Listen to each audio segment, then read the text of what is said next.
2024년 새해가 밝았을 때 우리는 많은 생각과 또 기도 속에 결심을 하고 결단을 했습니다. 그리고 그렇게 새로운 마음으로 한 해를 출발했었고 또 봄이 찾아왔습니다. 모든 얼어붙은 땅덩어리 속에서 새로운 생명의 싹이 돋아났고 오래 아름다운 그 공기 속에서 각양의 꽃들은 아름답게 온 지천에 피어 있었습니다. 참 좋은 계절이었죠. 그리고 6월 장마를 지나며 우리는 6월 말부터 한 10월 중순까지 지금까지 겪어보지 못했던 엄청난 무더위를 겪었습니다. 저도 부산에 살면서 낮 기온이 38도 그리고 새벽 기온이 28도가 떨어지지 않는 그런 날씨는 처음 봤습니다. 정말 무더웠던 여름이었습니다. 빨리 여름이 갔으면 어서 가을이 왔으면. 그리고 가을이 왔지만은 가을은 우리에게 한 달도 보여주지 못하고 겨울이 찾아왔습니다. 엊그제 많은 눈이 중부지방과 여러 곳에 내렸습니다. 저는 눈 내린 사진을 보면서 좀 신비로운 것을 발견했습니다. 눈이 내리기 위해서는 보통 눈이 내릴 때는 낙엽이 다 떨어지고 난 뒤에 눈이 그 나무에 걸치는데 이번에는 이상했습니다. 단풍이 물든 그 나무 잎새기 그 위에 눈이 그렇게 쌓여 있더라고요. 그리고 오늘 12월을 맞이했어요.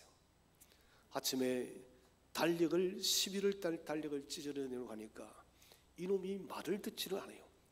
떨어지고 싶지 않은 거예요. 저는 달력을 떼다가 오늘 같은 경우 처음입니다. 4번 해서 달력을 떨어뜨렸습니다. 찢으면은 또 부분적으로 떨어지려고 하지 않는 거예요. 저는 그 모습을 보면서 저 자신을 생각했습니다. 나도 이 시간을 보내는 것이 한편 두렵고 또다시 한 해를 마감해야 된다는 것이 왠지 겁이 난 것이에요. 왜 그럴까요? 세월은 이렇게 유수하고 빠르게 지나가는데 내 삶 속에 뭔가 열매 맺는 그 결실들이 없다는 것을 생각하니 이 세월을 보내기가 두렵기도 하고 염려도 된다는 것입니다. 또 한편 이 한 해를 되돌이켜보면 수많은 일들이 있었고 사건도 사고도 있었고 정치적 문제들, 여러분 경제의 문제, 많은 자영업자들이 그 가게를 접을 수밖에 없었고 모두가 경제의 문제로 인해서 큰 고통을 당하고 있고 세계 곳곳에서는 전쟁이 발발했습니다. 그런데 제가 감사한 것은 그런 상황과 환경 속에서도 하나님의 은혜는 변하지 않았다는 것이었습니다. 내 같은 사람이 무엇이건데 하나님은 여전히 당신의 불꽃 같은 눈으로 졸지도 주무시지도 아니하시고 나를 지켰다는 그 사랑을 생각하니 감사하지 않을 수가 없었다는 것입니다. 사랑하신 성도 여러분, 우리 성도가 살아온 모든 것은 찬양의 가사대로 오직 은혜임을 믿으시길 바랍니다. 은혜가 아니면 우리 인간의 그리스도인의 삶은 설명될 수가 없다는 것이에요. 우리 하나님께서는 오늘 본문에서 6절에서 결론을 내리고 있습니다. 너희가 은혜 받는 삶을 살았다면, 너희가 하나님의 은혜로 살았다면 내 하나님 여호와의 명령을 지켜 그의 길을 따라가며 그를 경외하라. 이것이 은혜 받은 자의 삶입니다. 자, 그러면 오늘 우리가 첫 번째 주제로 생각할 것은 지난 한 해, 아니 우리의 지나왔던 인생의 모든 삶에 베푸신 하나님의 은혜, 그 은혜는 어떤 것이었을까요? 첫 번째는 낮추심의 은혜입니다. 오늘 본문의 3절에 나와 있으면 너를 낮추시며 낮추심이 무슨 은혜가 되어집니까? 여러분, 이것은 사실 하나님의 인자심, 우리에 대한 넉넉한 하나님의 사랑이라는 것입니다. 왜 그럴까요? 하나님 나라에 들어가기 위한 제일 중요한 전제 조건이 무엇입니까? 그것은 겸손입니다. 겸손이 없으면 하나님 나라에 들어갈 수가 없습니다. 우리가 교만한 마음으로는, 높아진 마음으로는 하나님 나라에 들어갈 수가 없다는 것입니다. 그래서 하나님께서는 저와 여러분을 하나님의 건속의 자녀로 부르시고 우리의 모라고 우리의 교만되었던 모든 성품들을 다 낮추시고 겸손하게 만드셨다는 것입니다. 그래서 낮아짐의 훈련, 겸손의 훈련을 통해서 우리가 바른 인생 길을 걸어가게 했다는 것입니다. 여러분, 사람이 어떨 때 가장 낮아질까요? 75억의 인구 중에서 공통된 것이 있어요. 그것은 배고픔입니다. 아니에요? 지금은 우리나라가 먹고 살만하고 지금은 저도 마찬가지지만은 못 먹었어의 문제가 아니라 먹으면은 살이 쪄서 문제예요. 그래서 만신의 다이어트라고 난리 나요. 우리 김 장로님이 그런 말은, 목사님 장례식에 갔다 오다가 해운대 어디에 살 빼는 한의원이 생겼는데 TV까지 났습니다. 거기는 100분 뺍니다. 그래서 제가 그랬어요. 장로님이 임상 실험을 하셔가지고 빼가지고 오면 제가 가겠습니다 했는데, 지금은 여러분 못 먹어서가 아닙니다. 먹었어 문제. 과잉 영양 공급으로 인해서 비만이 심각한 우리의 건강을 위협하게 됐습니다.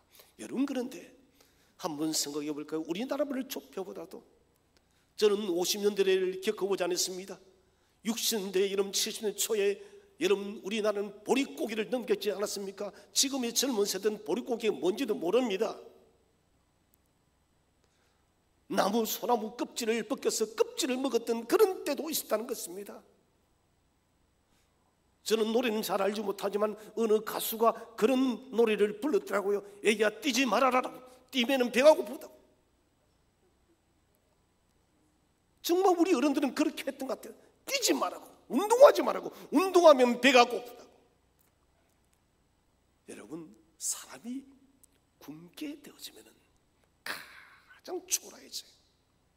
성경에서도 사마리아 성이 포위가 됐더니 사람들이 먹을 것이 없으니 아이를 잡아서 먹는 그런 비극적인 일이 벌어졌어요. 필리핀만 여러분 가더라도 쓰레기를 뒤지는 아이들이 있습니다. 하루 종일 쓰레기촌에서 쓰레기를 뒤져서 그곳에서 무엇이든 먹을 것을 찾아내는 거예요. 지금도 지구촌에는 수많은 기아 민족들이 있어요. 사람은 먹지 못하면은 가장 초라해지고 가장 비천해집니다.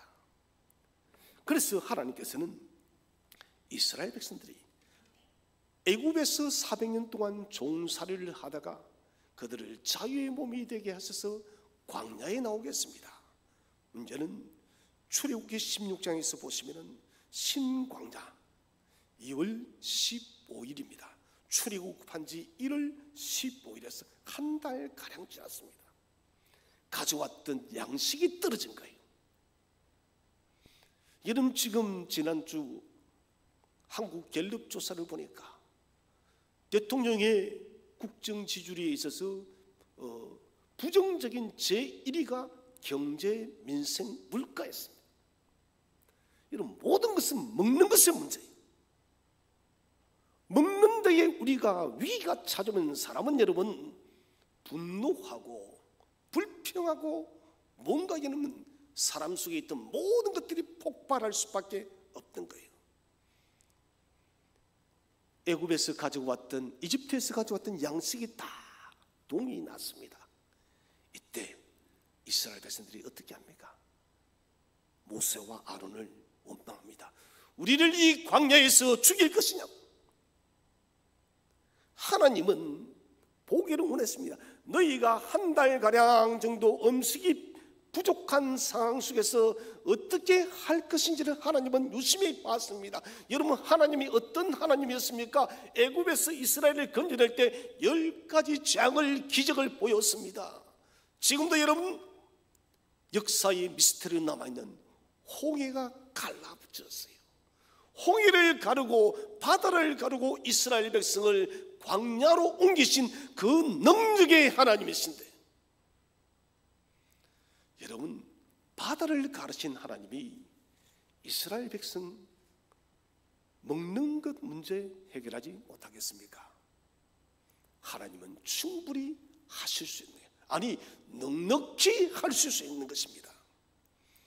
하나님께서 그들에게 이 굶주림의 테스트를 한 것은 하나님이 줄 것이 없어서 그렇게 한 것이 아니라 낮아지라는 것입니다. 여러분, 우리가 하나님으로부터 생명의 양식을 받아 먹는 것은 우리의 마음이 겸손할 때에 이 생명의 양식이 내려올 줄로 믿으시길 바랍니다.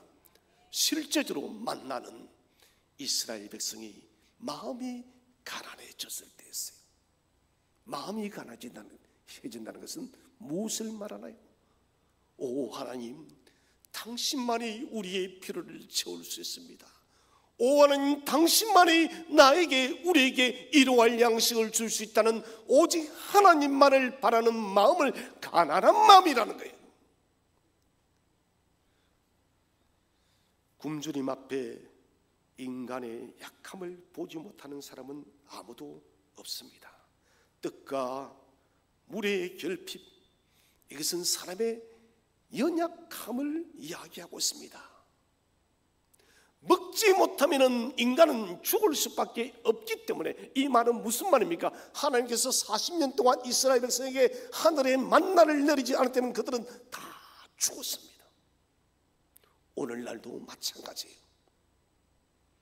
여러분, 기후 변동이 찾아오니 지금 여러분 세계적 농사의 모든 작강들이 다 무너지고 있습니다.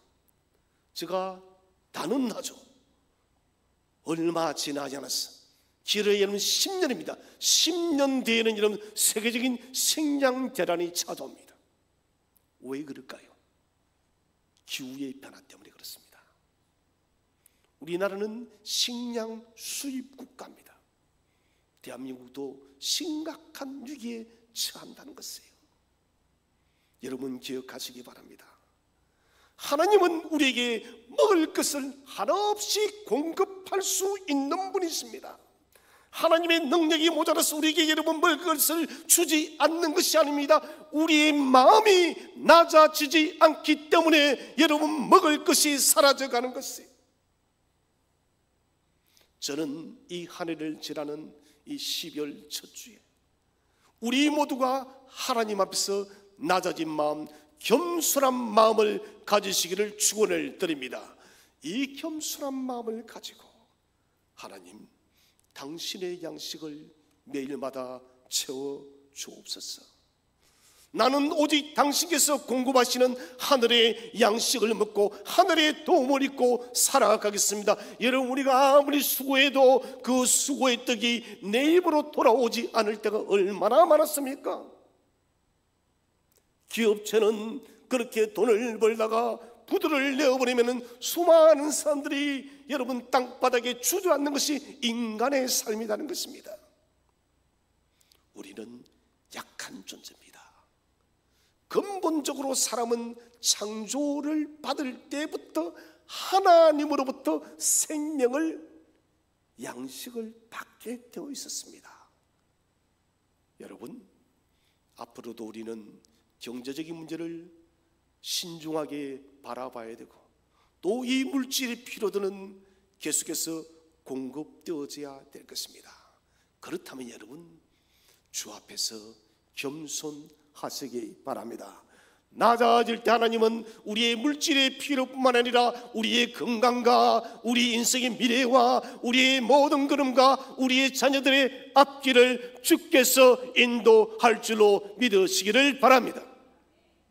두 번째로, 하늘의 양식을 내려주시는 하나님.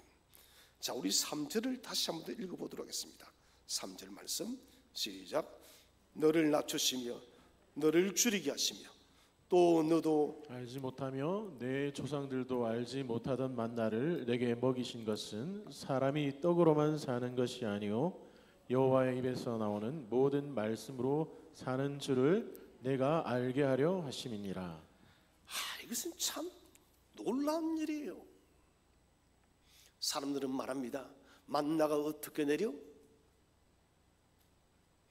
저는 하나님께서 만나를 내리지 못했다면 그분은 바보예요. 그분은 하나님이 아니에요.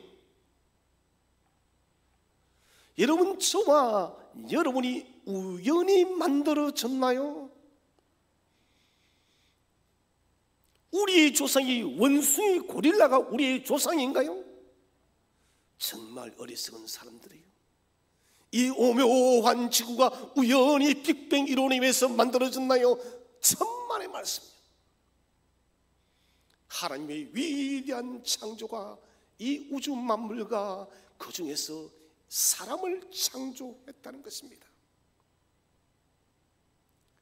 그러므로 전능하다는 것은 모든 것을 하실 수 있다는 거예요. 전능하다 하면서 하지 못하면 그분은 전능한 게 아니에요. 전능하신 하나님께서 먹을 것 하나 없는 광야, 여러분 쉽게 광야는 사막과도 거의 같은 곳이에요. 농사를 지을 수 있는 곳이 아닙니다.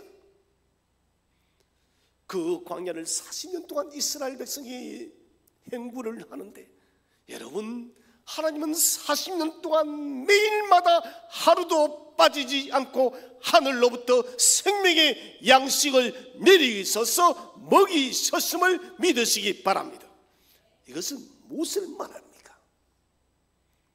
우리가 지난 세월 동안 나무 뿌리를 켜먹는, 나무 껍질을 켜먹는 그런 때도 있었지만 하나님은 저와 여러분을 굶겨 죽이지 않았다는 거예요.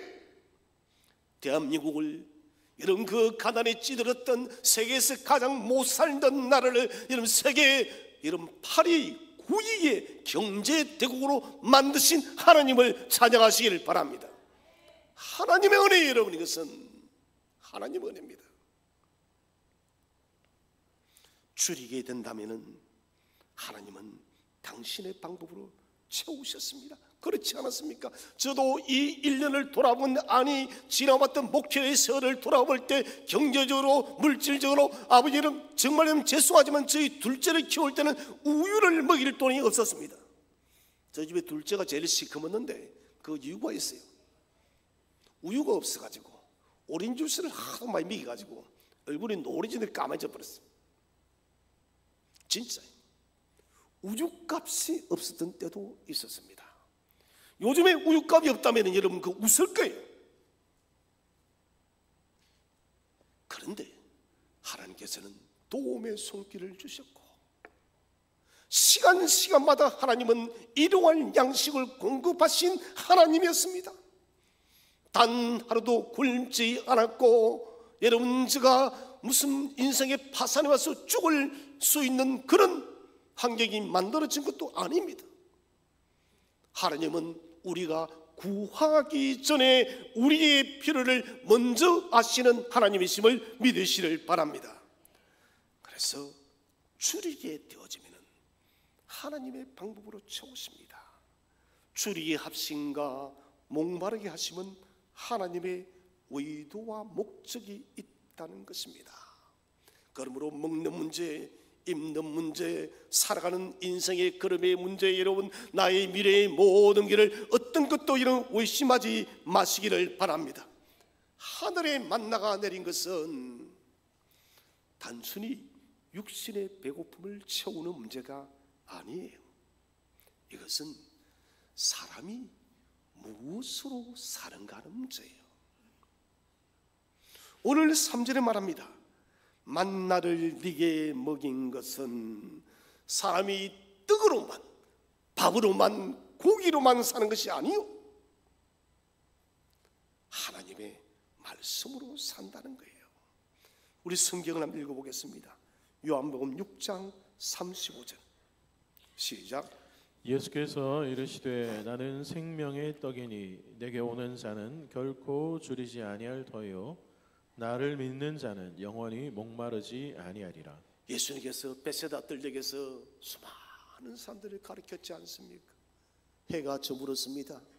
그 주변은 요즘처럼 무슨 식당이 많은 것도 아니고 아무것도 없어요. 이제 사람들은 하루 종일 거의 굶주렸는데 굶어서 집으로 가야 됩니다. 멀리서 온 사람들도 많아요. 그때 가진 것은 어린아이의 도시락 하나, 조그만 떡 5개와 조그만 물고기 2마리. 제자들은 생각합니다. 주님, 이것으로 장정이 5,000명이요. 그리고 이 여자들까지 치면은 대체 이 아이들과 어떻게 먹입니까? 그러나 여러분, 그것은 걱정하지 마세요. 우리 예수님은 전능하신 예수님이심을 믿으시를 바랍니다. 주께서 그 작은 도시락을 축사하자 모든 장정들과 여인들과 아이들이 먹고도 여러분 12광주리가 남았던 거예요. 여러분, 이 역사는 오늘날도 그대로 역사할 줄로 믿으시를 바랍니다. 이 메시지를 준 것은 다른 어떤 것이 아닙니다. 우리가 떡으로부터, 밥으로부터, 물질로부터 사는 것이 아니라 하나님이 우리와 함께 하면은 우리의 모든 삶의 원동력이 나오는 것을 믿으시길 바랍니다. 물질도 하나님으로부터 나오는 것이요, 나의 출세도 하나님으로부터 나오는 것이요, 나의 여러분 명예도 나의 성공도 오직 하나님으로부터 나옴을 믿으시길 바랍니다. 그래서 주님은 당신이 생명의 떡이다라고 이야기를 하고 있다는 것입니다. 하나님은 매일의 필요를 채웁니다. 그래서 우리가 매일마다 하나님을 의지하는 삶을 살아가게 합니다. 만약에 여러분 만나러 갔다가 여러분 한꺼번에 푹 내렸다 칩시다. 또 사람들이 만나러 갔다가 아침에 그대로 나가서 한 달치를 꽉 채웠다 칩시다. 그러면 여러분 그 사람들은 하나님을 믿지 않습니다. 왜 그럴까요? 내게 한 달의 양식이 있어. 어떤 사람은 아니 난 6개월치를 쌓아놨어. 그런데 그렇게 만나를 쌓아놨던 사람들은 다 썩게 만들었어요. 먹지 못하고 남은 만나들은 다 썩어버렸어요. 이것은 무엇을 말하나요? 매일매일 하나님을 의지하라는 거예요.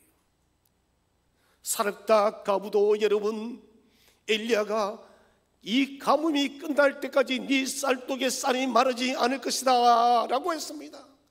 그런데 사렙다 가부간이 매일마다 그날 먹을 쌀만 있는 거예요. 사렙다 가부는 기나기는 3년의 설 동안 늘 기도했던 것입니다. 쌀이 바닥났습니다. 내일 먹을 것이 보이지 않지만 하나님, 내일도 일용할 양식을 채울 줄로 믿습니다. 여러분 믿으시기 바랍니다. 하나님은 내일도 저와 여러분의 필요를 채우시고 우리의 걸어갈 인생길을 책임져 줄 줄로 믿으시기를 바랍니다. 이 사실을 우리가 신뢰해야 됩니다. 세상은 결코 알지 못하는 하늘의 만나, 하늘의 양식, 이것이 무엇입니까? 바로 예수님께서 주시는 구원의 생수입니다. 여러분, 우리는 세상의 물들을 얼마나 많이 마셔봤습니까? 우리는 세상에 많은 것들이 생수라 생각했습니다. 출세하는 것이 내 인생의 생수라 생각했습니다. 성공하는 것이 내 인생의 생수라 했습니다. 돈을 많이 버는 것이 내 인생의 생수라 했습니다. 그런데 아니더라고요. 어저께 오후 5시가 넘어서 제가 좋아하는 한 선배에게서 전화가 왔습니다. 이 목사, 교회인데 내 시골집에 지금 갔다 오는 길인데 김장김치를 해가지고 왔다는 거예요. 아니 무슨 남자가 김장김치를 들고 와요? 그리고 배추도 뜯어왔는데 빨리 나오라는 거예요. 가니까 제가 좋아하는 형수님과 같이 차를 타고 왔더라고요. 그런데 이분이 어떤 사람인가? 좋은 회사에 취직을 했습니다. 거기서도 승승장구해서 높은 자리까지 올라가서 작업을 했습니다. 사무실도 오피스들도 해운대의 제일 좋은 곳에 모두가 말했습니다. 당신이 이 사업하면 100% 성공한다고. 자신도 그분도 그렇게 자신을 가졌던 거예요. 고백하더라고요. 나는 그때 하나님을 붙들지 못했다라고. 그런데 여러분, 놀랍게도 3년 만에 그대로 완전 망해버렸어요. 바닥에 들어 빛밖에 안 남았습니다. 그리고 제가 망하고 난 뒤에 전화를 했더니 울면서 전화를 받더라고요. 직원 한 명 없이 트럭을 몰고 다니며 울면서 일을 다시 시작한 거예요. 그리고 그 시간이 7년 정도 흘렀어. 이제는 다시 재기를 한 거예요. 회사도 탄탄해지고 좋은 차도 이제 다시 몰 수 있게 되고. 근데 이런 고백을 하더라고요. 정말 나는 성공이 내 인생의 생수인 줄 알았더니 아니더라는 거예요. 돈을 많이 벌면 그것이 내 인생의 생수가 될 줄 알았는데 그게 아니더라는 거예요. 실패의 깊은 웅덩이에 빠져보니 하나님을 만나고 하나님을 의지하고 하나님을 붙드는 것이 내 인생의 참된 생수라는 거예요. 여러분, 그 생수를 마셨더니 다시 일어나요. 어제 차도 좋은 차를 타고 제가 기분이 좋더라고요. BMW 딱 타고 오니까 제가 참 좋아하는 형이에요. 대학 선배인데 제가 마치 BMW를 탄 것처럼 너무너무 좋았어요. 그런데 지난 시절에 자신만만한 모습은 보이지 않고 하나님을 의지하는 겸손한 마음이 보이고 이제 장로로 장립을 받게 되십니다. 아마도 저는 교회를 아주 잘 섬기리라 확신을 합니다. 여러분, 그렇습니다.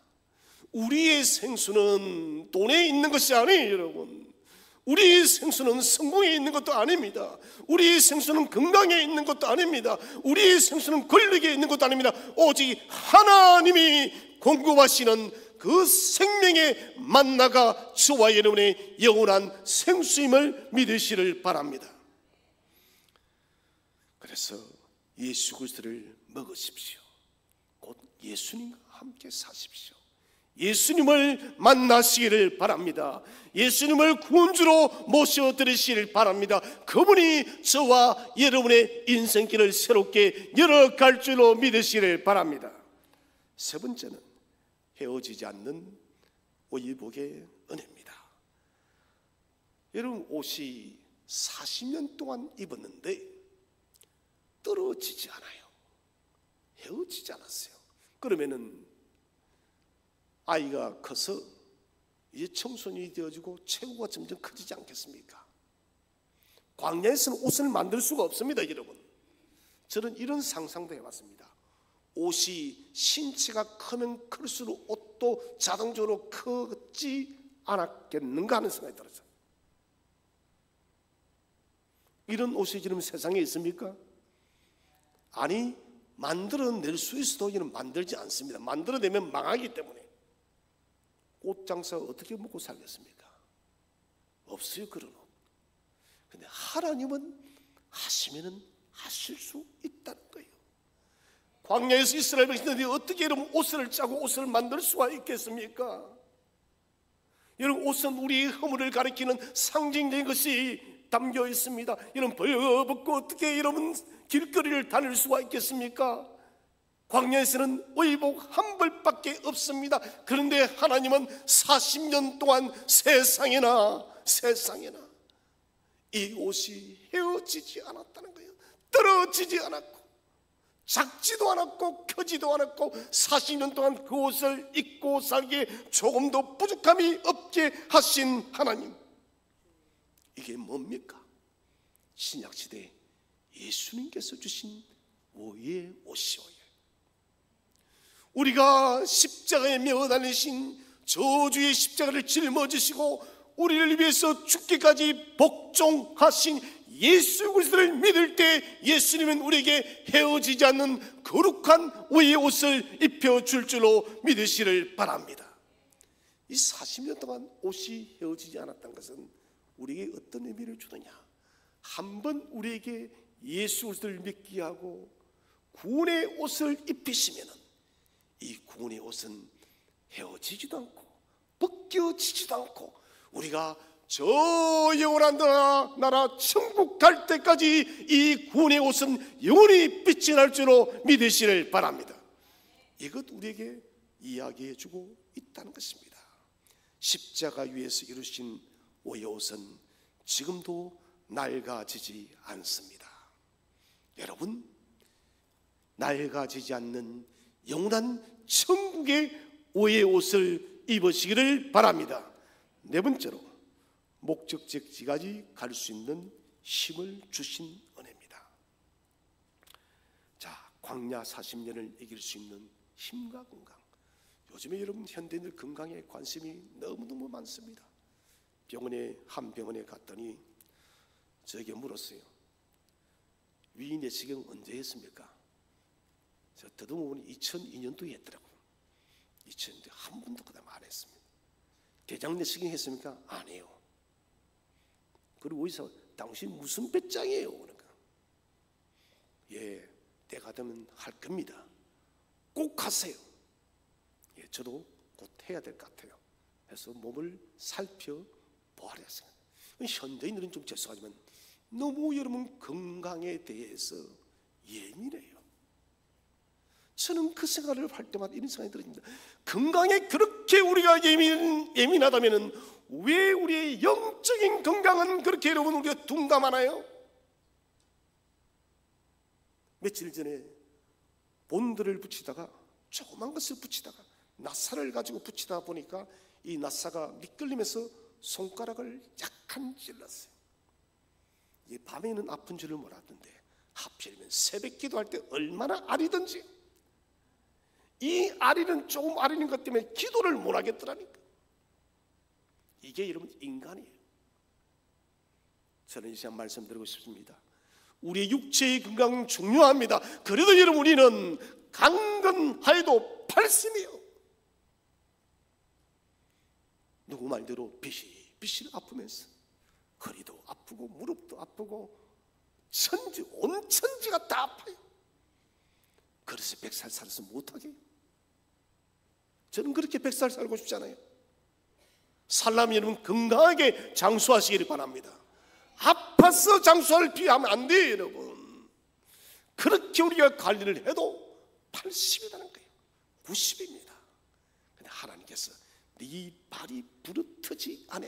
무려 여러분 40년 동안 그 광야를 배회하고 광야를 걸었는데 하나님은 단 한 번도 발이 부르터서 건강에 어려움이 찾아와서 목적지까지 갈 수 없는 그런 일을 만들지 않았다는 거예요.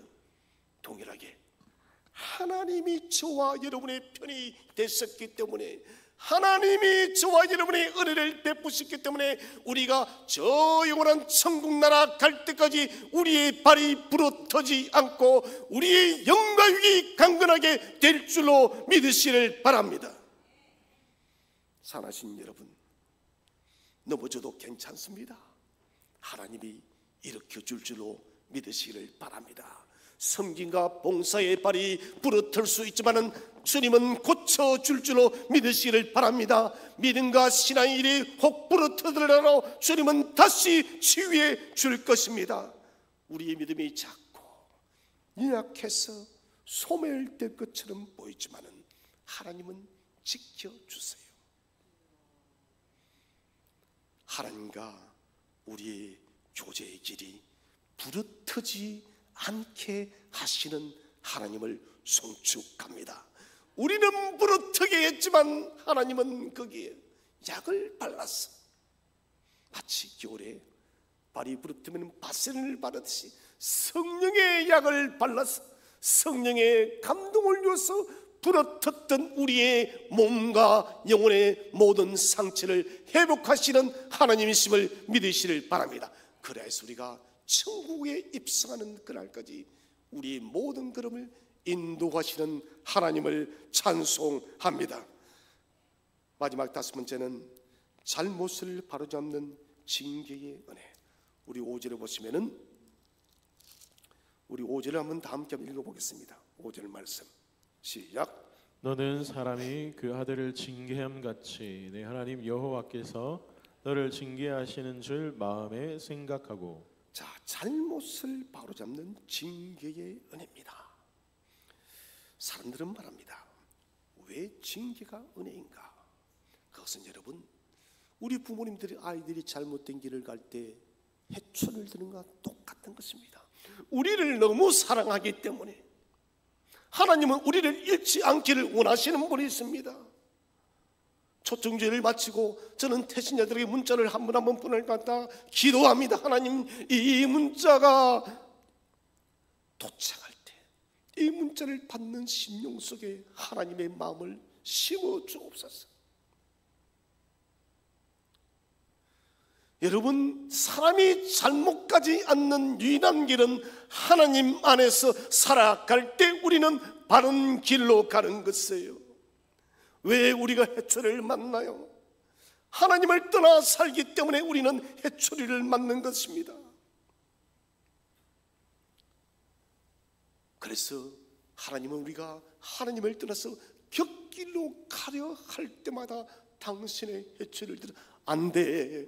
얘야, 거기는 가면 죽어. 거기 가면 천국과 관계가 없어. 너는 하나님 나라에 들어갈 거룩한 하나님의 아들과 딸이야. 얘야, 조금 아프지만 내가 해초리를 즐게 하는 거야.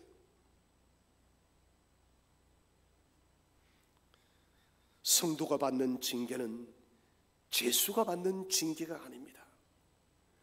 우리 속에 찾아온 징계는 하나님의 사랑의 표시의 징계임을 믿으시기를 바랍니다. 우리 한번 다 함께 성경을 읽어보겠습니다. 히브리서 12장 5절 말씀 시작. 또 아들들에게 고안하는 것 같이 너에게 권면하신 말씀도 잊었도다. 일러스되 네 아들아, 주의 징계하심을 경히 여기지 말며 그에게 꾸지람을 받을 때 낙심하지 말라. 아멘. 주의 징계하심을 가볍게 여기지 말고 주님의 꾸지람을 받을 때 낙심하지 말아라. 제가 여러분 저에게 야단을 제일 많이 치는 사람 누구일까요? 곽시영 원장이에요. 곽내과. 저는 일주일에 한 번씩 야단을 맞습니다. 가면은 그래요, 살을 뺐어요. 목사님 또 많이 드셨지요? 많이 안 먹었다. 거짓말 치지 마세요. 정말 때로는 병원에 가기 싫을 때가 있어요. 하도 야단을 치니까. 그래도 제가 가는 것은 그 야단이 저의 건강을 정말 생각해 주기 때문에. 제가 이곳에 많은 병원을 가봤지만은 그분만큼 환자에게 애정과 사랑을 가진 분이 없어요. 그렇게 야단치거나 문자 와요. 미안해가지고, 목사님 제가 너무 시게 말했지요. 죄송합니다. 그래도 저 본 마음은 아시죠? 그렇지는 그것을 야단으로 받지 않고, 제가 어제 그랬어요. 원장님, 제가 겨울 지나고 뺄게요 하니까 목사는 안 됩니다. 지금 빼야 돼요. 겨울 지나고는 거짓말이니까 지금 빼시라고. 정말 저를 생각해 주는 분이에요. 여러분, 주님의 징계는 우리가 죄수이기 때문이 아니라 우리가 하나님의 자녀이기 때문에 징계의 해초리를 든다는 것입니다. 그리고 이 징계 후에는 하나님의 한량없는 복이 우리에게 쏟아질 줄로 믿으시길 바랍니다. 그러면 이제 마지막 주제로 우리에게 베푸신 은혜의 목적은 무엇일까요? 첫 번째로 말씀에 대한 온전한 순종을 해야 됩니다. 여호와의 명령을 지키세요. 말씀을 따라가세요. 세상 따라 이제 가지 마세요. 세상 따라가면 망해요. 세상은 망합니다.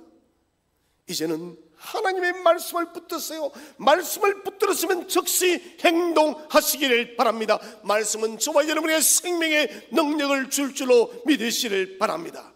말씀을 더하지도 마시고 빼지도 마시고 기록되어진 대로 순종하세요. 두 번째로 말씀의 길 안에서 살아가야 됩니다. 그의 길을 따라가며 하나님께서 정해준 길만 가세요. 로드맵을 따라가세요. 요즘에는 저희 아내가 좀 잔소리가 좀 줄어드는데, 저희 아내는 잔소리를 언제 하느냐? 운전할 때 잔소리가 그렇게 많아요. 너무너무 힘들어요. 그래서 요즘 제가 그럽니다. 입 다물세요. 당신보다 완벽한 내비게이션 아가씨가 이렇게 잘 말을 해주고 있는데 가만히 있으라고. 이제는 요즘 가만히 좀 했어요. 제가 내비게이션이 좀 잘 나오기 전까지 진짜 귀에 따갑도록, 특히 저 명지만 가면 말이 많아져요. 그거 자기 고향이거든요. 자기 이 나우바리에 왔다고 얼마나 많이 쏟아내는지. 여는 차가 길이 막힐 것이고 이쪽으로 가면은 길이 짧고 이쪽으로 둘러가요. 참 내가 그 수모와 핍박과 압박을 다 견디고 내가 내비게이션이 놓을 때가 참았습니다. 이제는 말 못해요. 이제 중요한 것은 여러분 길을 따라가야 됩니다. 하나님 말씀은 우리의 생명의 내비게이션임을 믿으시길 바랍니다. 세 번째로 여호와를 경외하는 삶을 살아가야 됩니다. 경외는 두려움입니다. 하나님을 늘 두려워하며 높여드리고 그분께 예배드리는 삶을 살아가라는 것입니다. 사랑하신 여러분, 지금까지 우리는 하나님의 은혜로 살았어요. 하나님은 우리를 버리려면 벌써 버렸을 수도 있습니다. 그러나 하나님은 저와 여러분을 포기하지 않았습니다. 아무리 시대가 어렵고 경제가 힘들고 세계 곳곳에 전쟁이 터지고 여러분 환율이 뛰어오고 참으로 우리는 알 수 없는 미래에 직면되어 있지만은 우리를 낮추고 먹이고 입히고 인도하고 징계하신 하나님은 저와 여러분을 반드시 승리하게 할 줄로 믿으시를 바랍니다. 그래서 그분은 오늘도 우리의 필요를 아시고 우리의 모든 요청을 알고 계신 하나님이 우리를 선한 길로 인도하실 것입니다. 그래서 우리에게 베푸신 하나님 은혜를 늘 기억하면서 하나님의 말씀의 법들을 따라서 하나님만 예비하는 복된 길을 걸어가는 저와 여러분 되시기를 주의 이름으로 축원드립니다.